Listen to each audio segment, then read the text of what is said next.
अस्सलाम वालेकुम दोस्तों, दरिया रावी के किनारे पे इस वक्त मैं हूँ और ये देखें, ये दरिया नहीं है, ये मेरे दोस्त के भैंसों का एक ठिया बना हुआ है।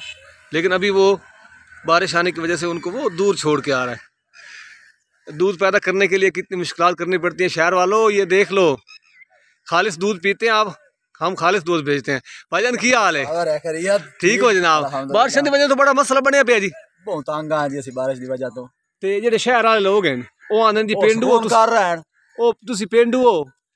असा अगर पेंडू ना करिए दूध वगैरह या ज़राअत दी ना करिए, शहर वाले किदू खाओ पीओ किदू खाओ पीओ वाकई सकून नाल समझण सिराने एक प्यारा दिया पैगाम दिओ शहर वाले नु कि पेंडुआं दी कदर कीती करन। ए शहर वाले नु पता कोई नहीं, इत्थे आ जावन ना तो मोड़ियां नु साडी इज्जत दा पता लगे भी कितनी एक तकलीफ करके ते इत्थे अनाज पैदा करके ते शहर गले देन ते असि खुराक सकून नाल बैठ घर खाने हैं। वाह वाह वाह, क्या बात है। देख लो जी, बिल्कुल ऐसे कोई झूठ नहीं जी, ये देखिए इसमें कोई झूठ नहीं है।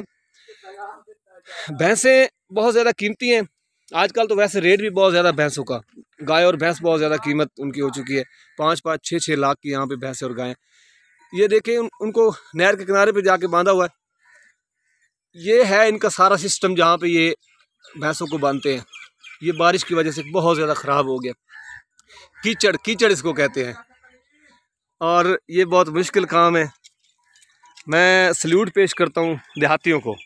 मैं खुद एक देहाती हूँ, इस वजह से मुझे हर एक चीज़ का पता है देहात के लोग कितने मुश्किलात से ये सारी चीज़ें मैनेज करते हैं।